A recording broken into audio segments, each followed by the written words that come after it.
My name is Clara Turner. I'm 32 years old, and the night my life flipped started with one sentence at a dinner table. My sister lifted her wine glass, tilted her head, and said loud enough for the whole table to hear, "You don't belong here." The cutlery paused. Someone choked on a laugh. My parents smirked and waved it off like it was harmless teasing. It wasn't. I felt every pair of eyes run over me, the off-brand dress, the worn heels, the way I sat a little too stiff at a table that looked like it had been laid out for people who came from a different world. My sister leaned back in her chair and gave me that look, the one that said I should be grateful just to be invited, that I should know my place. The manager hovered nearby, careful smile glued to his face, glancing between the promotion plaque on the wall with her photo on it and me, like he was wondering how I even got a reservation. The jokes kept coming, thinly wrapped as family humor. Ish. Little comments about my job, my clothes, my life choices. My parents chuckled on cue. They liked being close to power, and tonight, power sat on my sister's shoulders. I excused myself and walked to the restroom before my hands started shaking. Under the harsh mirror light, I saw the same face that had scrubbed dishes in back kitchens and worked double shifts just to pay rent, and for a second, I wondered if they were right. Maybe I didn't belong in this glossy room full of people who pretended cruelty was sophistication, but another image pushed in. My sister years earlier, watching me cook staff meal in a cramped kitchen, realizing for the first time that I had real talent. The way her jaw clenched, the way she dismissed my ideas like they were nothing. This was never just about clothes or money. This was about her needing me to stay small so she could stay big. When I walked back out, they were still talking like nothing had happened. My sister performed for the room. My parents laughed in all the right places. No one asked how I felt. I didn't argue. I didn't cry. I sat down, finished my drink, and when the manager made a pointed comment about dress codes and brand image that everyone pretended was a joke, I just smiled, picked up my bag, and walked out. On the sidewalk, under the glowing sign of the place that had just told me I didn't belong, a thought dropped into my mind like a stone. What if I didn't try to squeeze into their world anymore? What if I owned it? That night, I made a decision. I was going to buy the very restaurant that had humiliated me. And when I did, the first person who wouldn't belong there anymore would be the one who said it to me. Before I tell you what he said, and what happened after I walked out, tell me, what time is it for you right now? And where are you watching from? I'm curious to see how far this story will travel. I sat in my car for a long time with my hands locked around the steering wheel, replaying that sentence. You don't belong here? Until it stopped feeling like a wound and started sounding like a challenge. I could have driven home and cried it out. Instead, I pulled my phone from my bag and called the one person who'd seen me at my absolute worst and never treated me like I was less. Mark. Back when I washed dishes in a grimy diner, he was the bartender who slipped me extra meals when my food budget ran out. The one who watched me quietly take over the line when the cook bailed mid-shift and told me later, "You realize you run circles around half the chefs in this city, right?" When he picked up, his voice was easy. "Hey, Clara, you sound pissed. What happened?" "I'm not pissed," I said, staring at the glowing sign of the restaurant. "I'm done. There's a difference. I want to buy a restaurant." He laughed, short and disbelieving. "You mean eventually? Like, someday when life makes sense?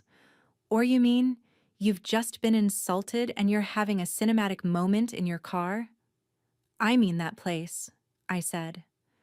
"The one my family just used as a stage to remind me I'm beneath them. I know their menu, their staff, their weak spots. I worked 15 years in other people's kitchens. I've run lines on my own, written specials that sold out without my name ever hitting the front of house. I'm done watching from the back. I want to buy it." Silence stretched.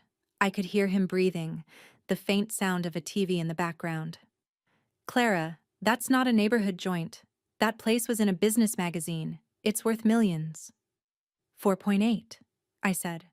Last time it changed hands, the sale price was in an article.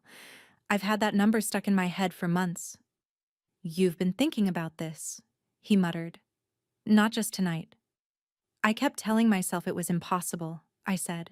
Tonight I realized staying in my lane has done nothing but keep other people comfortable while I swallow humiliation. He exhaled slowly. Look, you know I believe in you, but this is a massive jump. You'd need investors, leverage, a solid plan. And even then, it could blow up in your face. Are you really ready to fail publicly, in front of the same people who already think you're nothing? The question hit a raw nerve, but it forced me to look straight at the fear instead of dancing around it. I pictured another family dinner like tonight, every joke landing on me because I'd never tried anything big enough to fail at. I realized I'd already been living publicly small. I've been failing quietly my whole life, I said. Failing to stand up for myself. Failing to ask for more than scraps. If I'm going to fail, I'd rather do it trying to own the room instead of asking for a chair. He didn't answer for a few seconds. Then I heard keys tapping. His voice shifted from friend mode to business mode.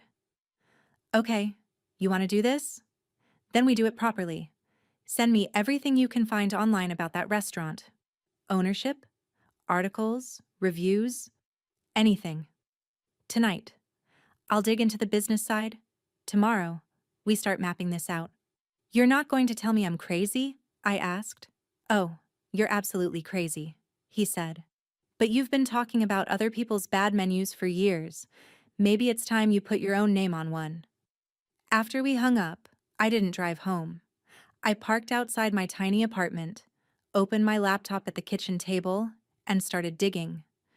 Articles about the restaurant, names of partners in the investment group that owned it, trends in their reviews, staff complaints hidden in online comments.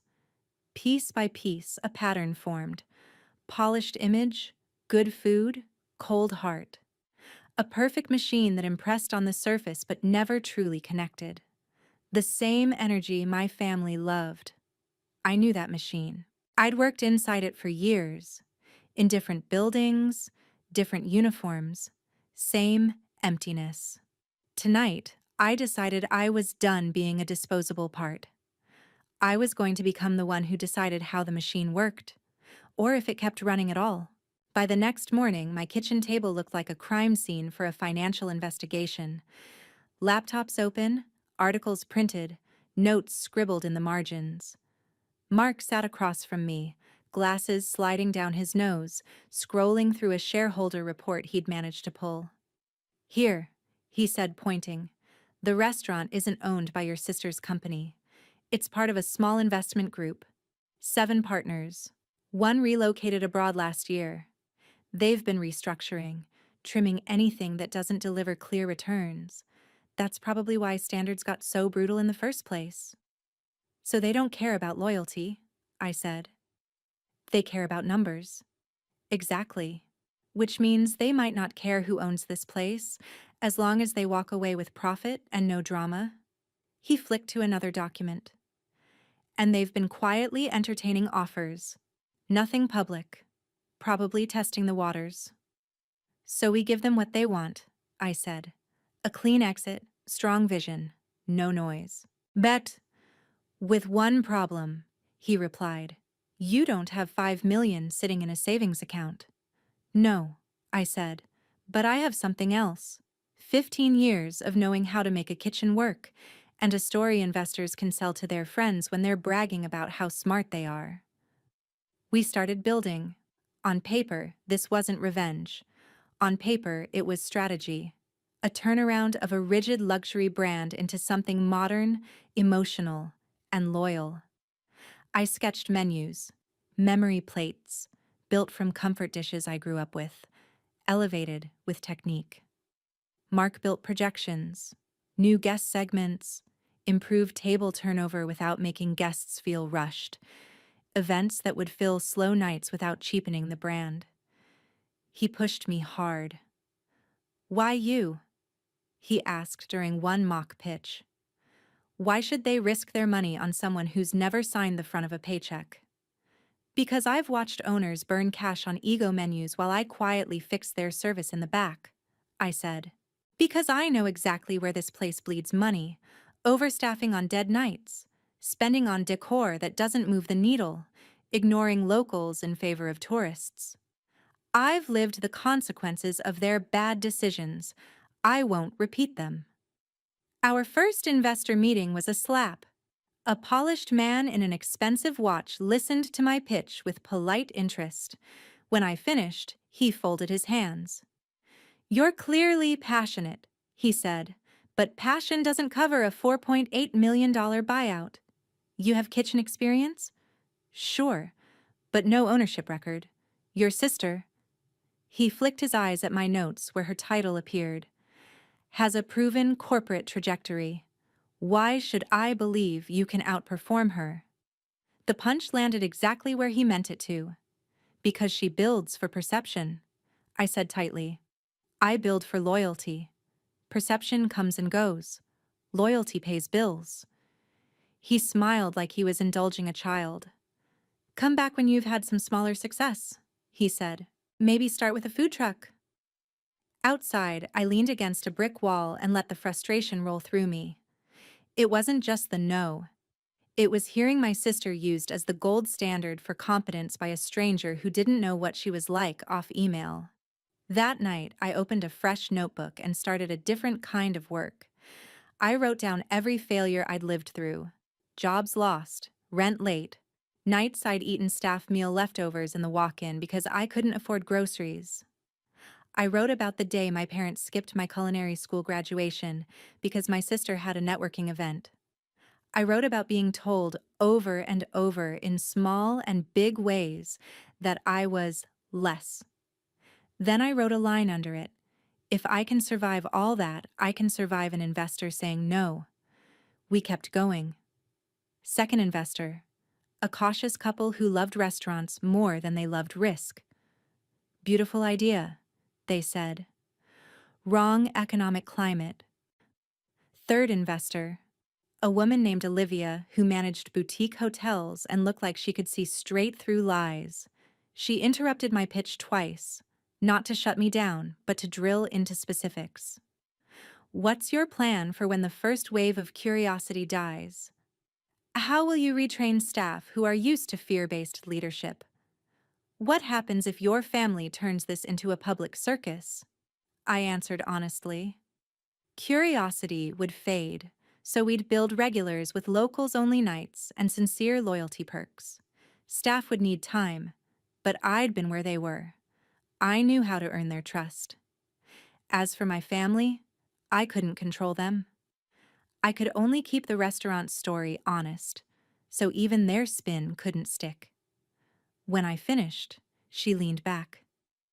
"You're not asking me to save you from your sister," she said.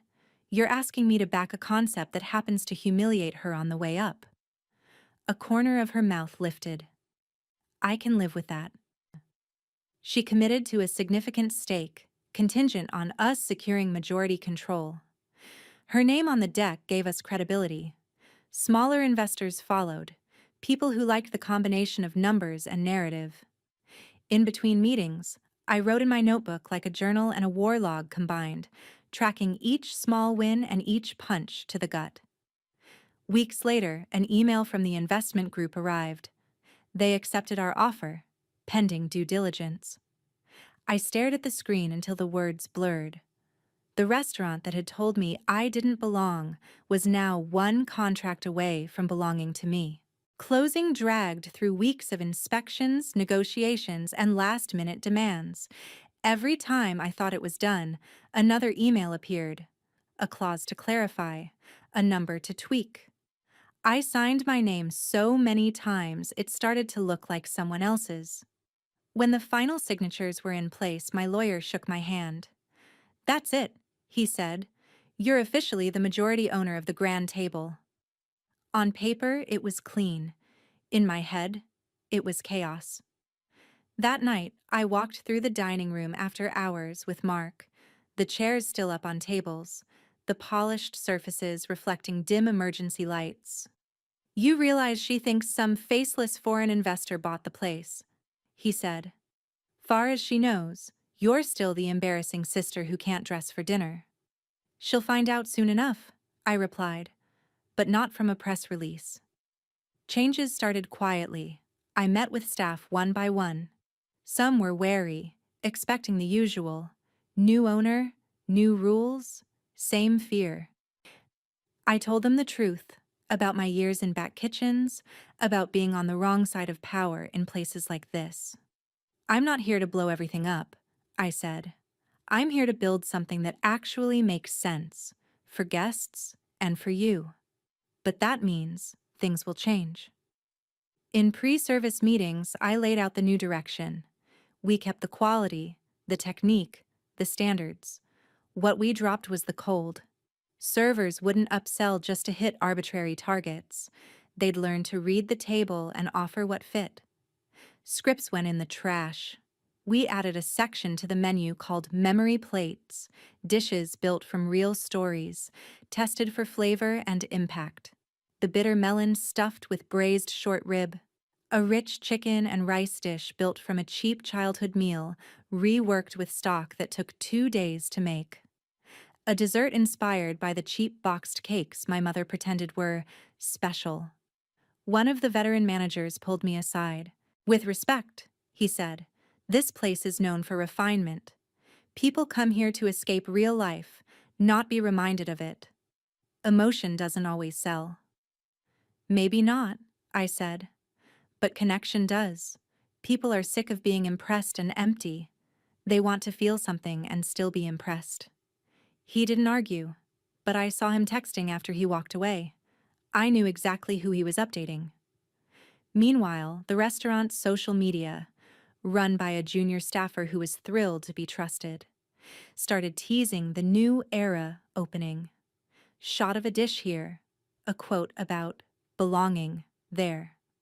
Nothing dramatic, nothing that screamed takeover, just enough to stir curiosity. My phone buzzed one night with a message from an unknown number.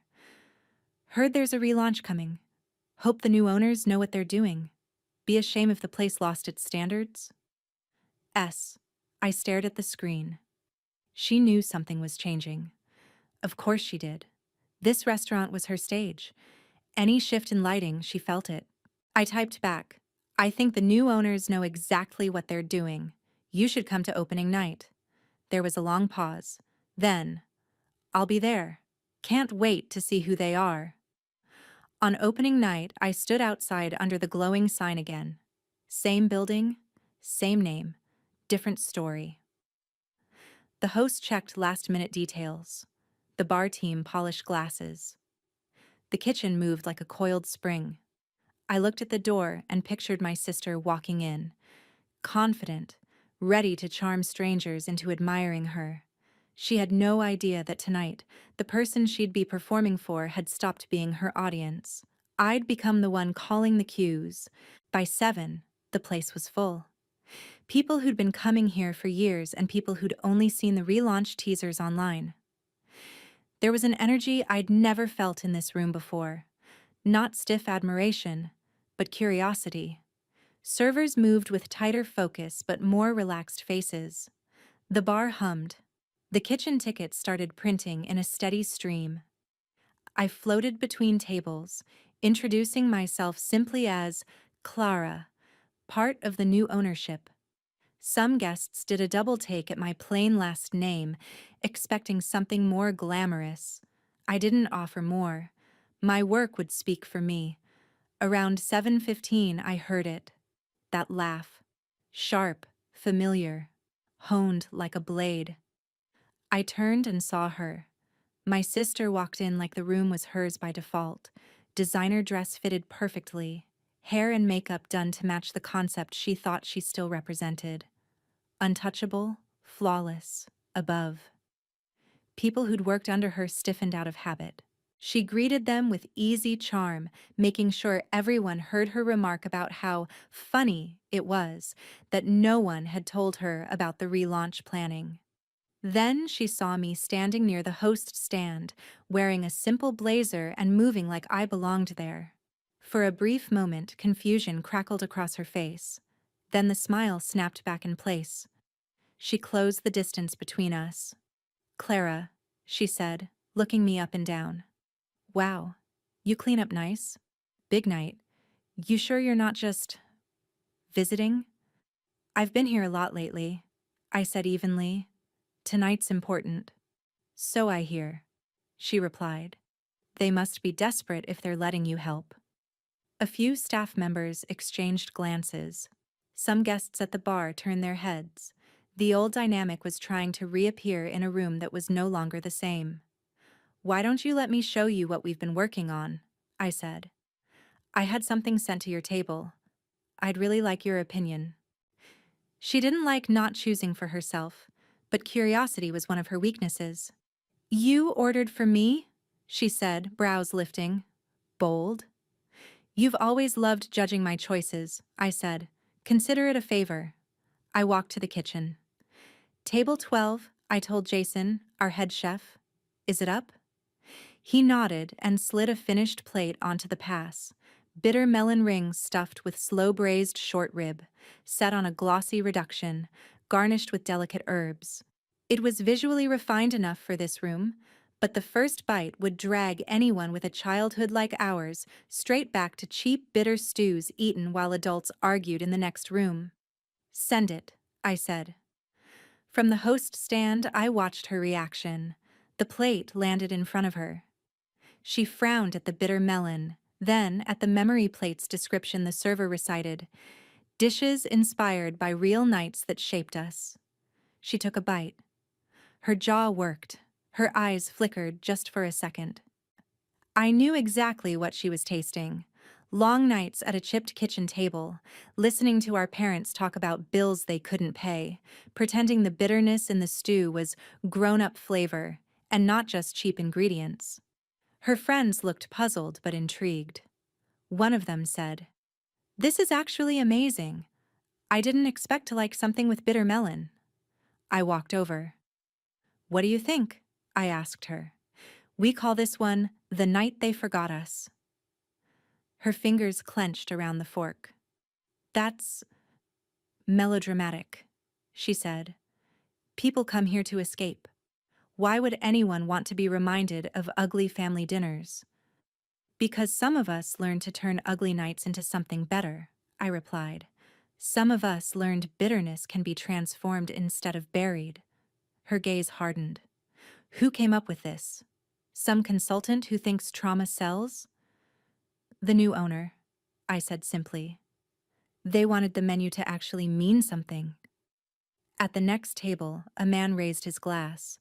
"Whoever did it, don't change it," he said. "This is the first dish here that made me feel anything in years." A couple of other guests murmured agreement. My sister's cheeks flushed. This was supposed to be her arena, the place where she shined and I shrank. Instead, our private history was being plated and praised in front of her. "So this is your angle," she said quietly. "You dig up our childhood and turn it into a gimmick." "No," I said. "You turned our lives into a ranking system where you always won, and I always lost. I'm turning my side of it into something that feeds people." For a moment, I thought she might throw the fork down and cause a scene. Instead, she forced a laugh and turned back to her friends. "Well, enjoy your therapy food," she said lightly. "I'm going to see how the rest of the menu survived this little identity crisis." As she walked away, I saw what she didn't. Staff watching me with cautious hope, guests watching her with less awe than before, the room itself shifting around a new center.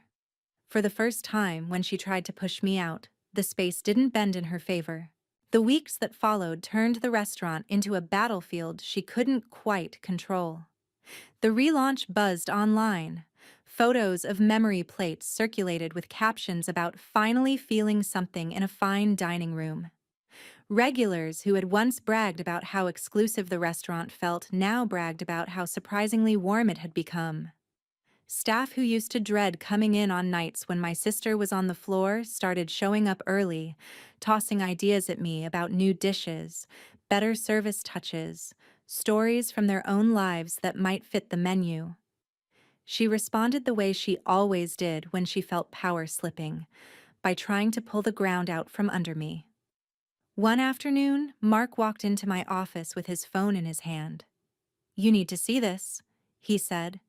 He showed me a string of new one-star reviews posted over the last few days. The writing felt familiar. "This used to be a refined establishment. Now it's trying too hard to be relatable. Nee. The new concept feels cheap and manipulative, like someone airing their family problems on a plate. The old manager understood class. Whoever's running it now clearly doesn't. Different usernames, same venom.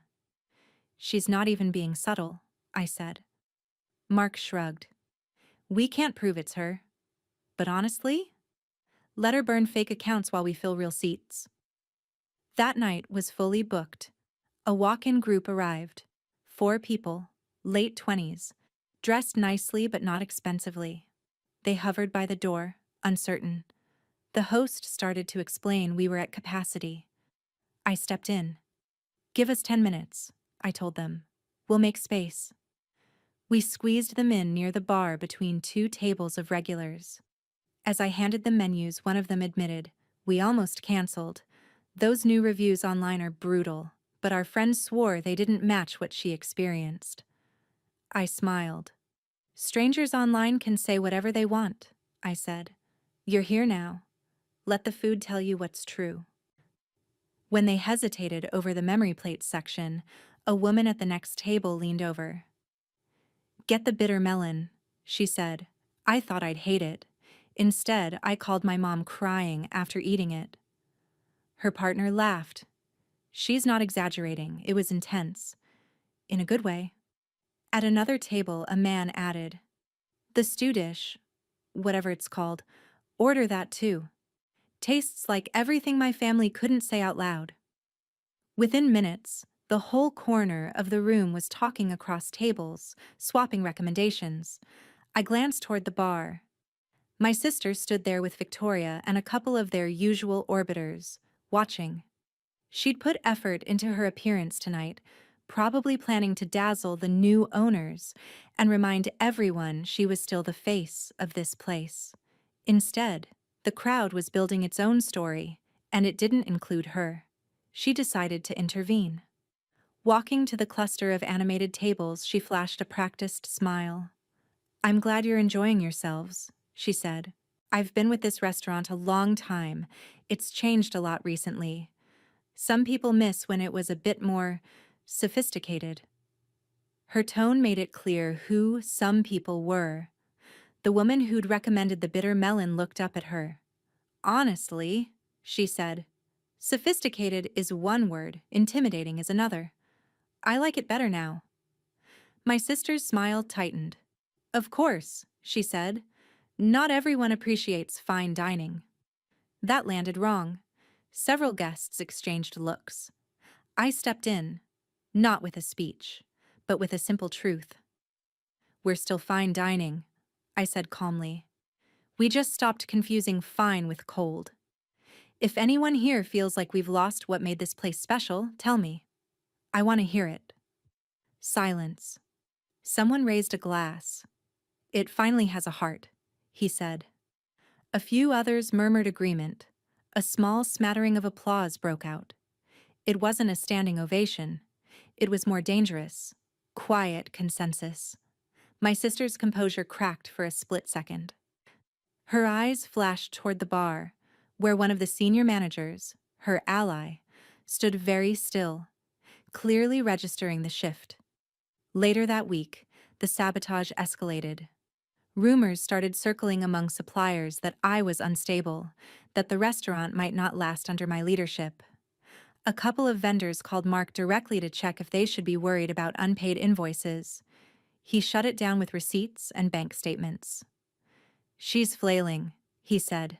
Don't get dragged into the mud with her. Still, every rumor, every fake review, every tight smile from someone who heard family drama got to me. One night, after service, I sat alone at table 12 with my notebook. I wrote one blunt question. Am I building this to prove her wrong, or to finally live right? The answer came slower than I liked. Both. But only one of those reasons could sustain me long term, and it wasn't the revenge. I closed the notebook and looked around the empty dining room. Earlier that evening, a couple had celebrated their anniversary here with one of our memory plates, telling me quietly that the dish reminded them of the first terrible apartment they shared, when they had nothing but each other and cheap groceries. They'd cried, laughed, and tipped big. That wasn't about my sister. That was about them. The next day, when another wave of suspicious negative reviews hit, I didn't respond online. I told the staff, don't engage. Just keep doing what we're doing. Every full table is louder than 10 fake accounts. That night, the restaurant was loud, and for once, it wasn't her voice echoing in it. The final shift in power came on a Tuesday afternoon, in a conference room that smelled like coffee and paper. The investment group's regional director had flown in, a stiff, neutral man who treated conversations like transactions. I was already seated when my sister walked in, heels sharp on the tile, expression smug. She'd dressed like she was about to accept an award. When she saw me across the table, her eyes narrowed. "What is she doing here?" she asked the director. "I thought this was a performance review, not a family meeting." "Ms. Turner is the majority owner," he said. "She has every right to be present." The word owner hit her like a slap. "Excuse me?" she said slowly. "She's what?" "Majority owner," he repeated. "The purchase closed several weeks ago." She turned to me, disbelief twisting her features. "You bought it? You?" "Me," I said, with partners who believed numbers and vision matter more than family gossip. The director opened a folder. His tone was clinical. "We've reviewed the internal reports, staff surveys, guest feedback, and recent financial performance. Under the new concept, revenue is up, reservation volume is strong, and guest satisfaction ratings have improved significantly." My sister forced a bright smile. "Well, that's because of the foundation I laid," she said. "I spent years building this brand. Obviously, people are responding to the reputation I created." He didn't smile back. "We've also noted multiple reports of hostile behavior toward staff," he said, "including documented incidents where you publicly belittled team members, resisted new initiatives that have proven successful, and, most recently, attempted to undermine the restaurant's online reputation." Color drained from her face. "You can't prove that last part," she said quickly. "Anyone can write a review." "True," he said, yet the timing, language, and accounts raised enough concern to warrant a closer look. "Regardless, your leadership style and inability to adapt are at odds with the direction of this business." She stared at him. "So what are you saying?"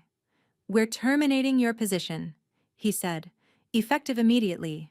You'll receive the severance package outlined in your contract." Silence dropped into the room like a brick. For a moment, she didn't move.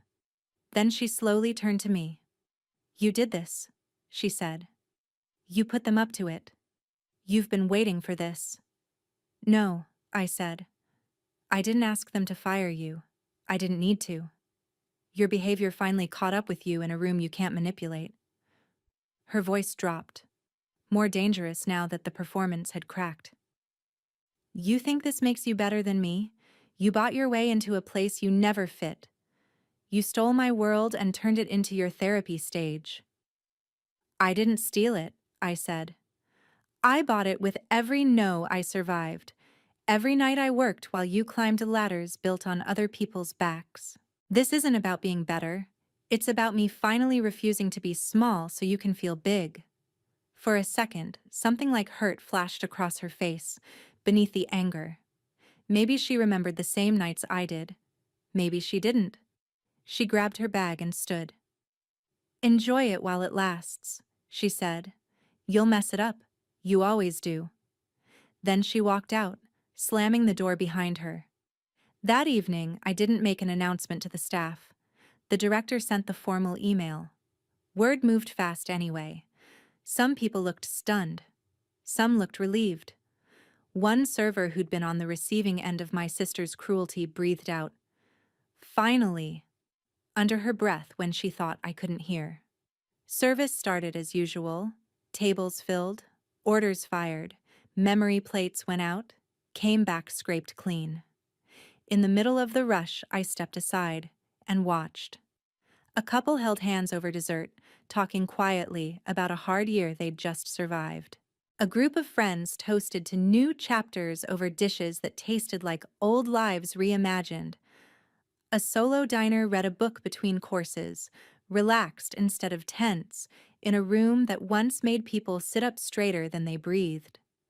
I thought about revenge, about how, yes, it was satisfying to know that the same place where my sister had told me I didn't belong now had my name written into its legal bones, and her name off the schedule. It felt good. I won't lie. But as the night went on, the high faded, and something else settled in behind it. The realization that this was not the end of anything. I still had a family that didn't understand me. I still had a past full of nights where I'd believed I was less. Owning the restaurant didn't magically fix any of that. What it did was give me a place to work it out. A place to turn bitter into complex, painful into beautiful, exclusion into the exact opposite. Later, as we closed, I stood at the same table where I'd once been told I didn't belong and ran my hand along the edge. This table had seen my humiliation. Now it saw my decisions. The first big one had cost my sister her job. The next ones, I realized, had to be about more than her. Staff policies that protected them. Menus that told the truth without bleeding out. Maybe, someday, an answer to a question I kept trying not to think about. If she ever walked back through these doors as a guest, would I greet her as just another person who wanted to belong? Or would I send her back into the cold she'd thrown me into? I didn't know yet. What I did know was this. My story wasn't going to end with her voice in my head. It would end, if I had anything to say about it, with my own voice saying, quietly but firmly, "I belong here." And if anyone else walked in feeling like they didn't, I'd put a plate in front of them that said the same thing without needing words at all.